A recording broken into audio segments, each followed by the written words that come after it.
ঢাকার খুব কাছে মাত্র ২ ঘন্টা ডিসট্যান্সে চলে আসতে পারেন এমন।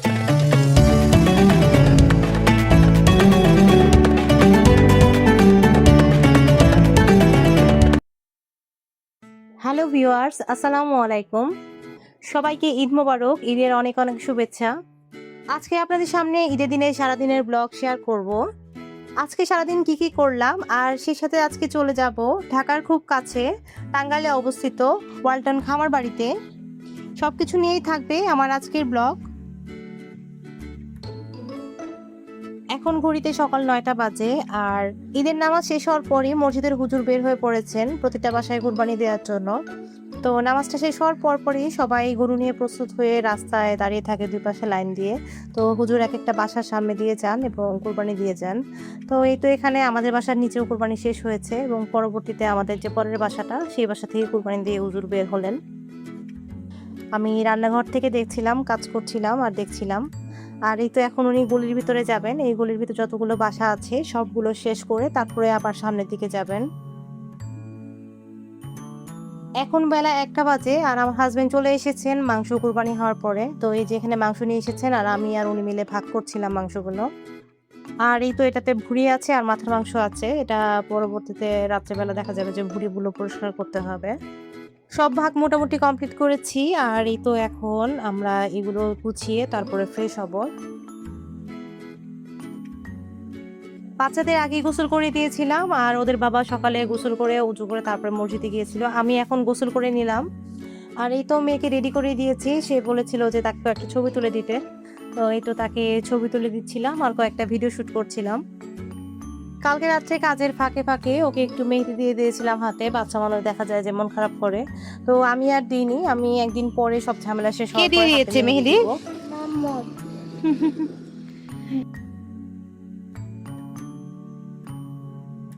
আপাতত আমার মেয়ে চুপচাপ বসে আছে, তাকে কখন বাইরে নিয়ে যাব ওয়েট করছিল। আর এই তো ঈদের জন্য এই রান্নাগুলো আমি করে রেখেছিলাম। কিছু রান্না আগের দিন রাত্রে হাফ ডান করে রেখেছি, বাদ বাকিটা সকালের দিকে কমপ্লিট করেছি।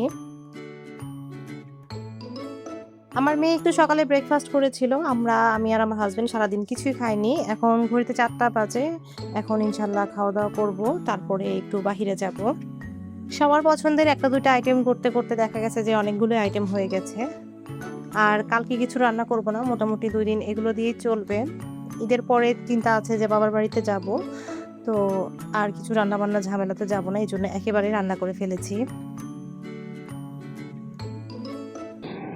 এখন ঘড়িতে 4:30টার মতো বাজে আর আমরা বের হয়ে পড়ছি ওয়ালটন খামার বাড়িতে যাওয়ার উদ্দেশ্যে। আমার বাসা থেকে বাইকের ডিস্টেন্স দেখাচ্ছে 25 মিনিট। এখন দেখা যাক যে কতক্ষণ লাগে, এর আগে কখনো যাওয়া হয়নি। আশিকপুর বাইপাস দিয়ে আমরা চলে যাব বাসাইলের রাস্তায়। আপনারা যারা ঢাকা থেকে আসবেন তারা সরাসরি ঢাকা থেকে সাভার পার হয়ে বাসাইলে ঢুকবেন।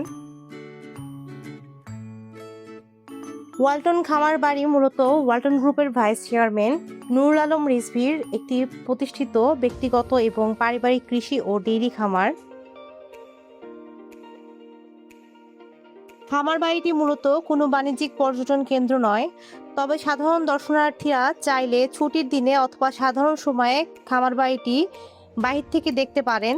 তবে স্থানীয় সূত্রে জানা যায় 2 ঈদের মতো বিশেষ উৎসবে দিনগুলোতে সাধারণ দর্শনার্থীরা এখানে চলাচল করতে পারেন এবং ঈদের সময় দেখা যায় মোটামুটি 3 দিনের মতো এই খামার বাড়িটি খোলা থাকে। এছাড়াও আপনারা চাইলে অনুমতিক্রমে বা পারমিশন নিয়ে ওদের সাথে যোগাযোগ করে অন্যান্য সময়গুলোতে এই খামার বাড়ি পরিদর্শন করতে পারেন। আজকে যেহেতু ঈদের দিন ছিল তাই খামার বাড়িতে অনেক বেশি ভিড় ছিল। খামার বাড়িটি মূলত টাঙ্গাইল সদর উপজেলার গোসাইজুয়াইর গ্রামে অবস্থিত। এটি প্রায় 42 বিঘা জমির উপর প্রাকৃতিক ও খোলামেলা পরিবেশে গড়ে তোলা হয়েছে।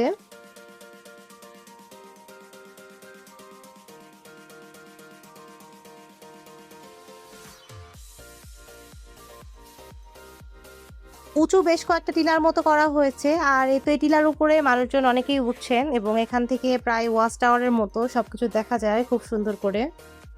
নানা জাতের ফল ফুল, কৃত্রিম পাহাড় ঝর্ণা, পাখির কিচিরমিচির, বিভিন্ন পশু পাখির ডাক, সবুজ বনায়ন সহ সবকিছু মিলিয়ে অসাধারণ একটি পরিবেশ এই খামার বাড়িতে। এই খামার বাড়ি ভ্রমণে কোনো প্রকার এন্ট্রি ফি লাগে না, তাই আপনারা খুব সহজে চাইলে ঢাকা থেকে চলে আসতে পারেন এই খামার বাড়িটি ভিজিট করার জন্য। আজকের ভিডিওটা এখানেই শেষ করছি। সবাই ভালো থাকবেন এবং সুস্থ থাকবেন। আল্লাহ হাফেজ। আসসালামু আলাইকুম।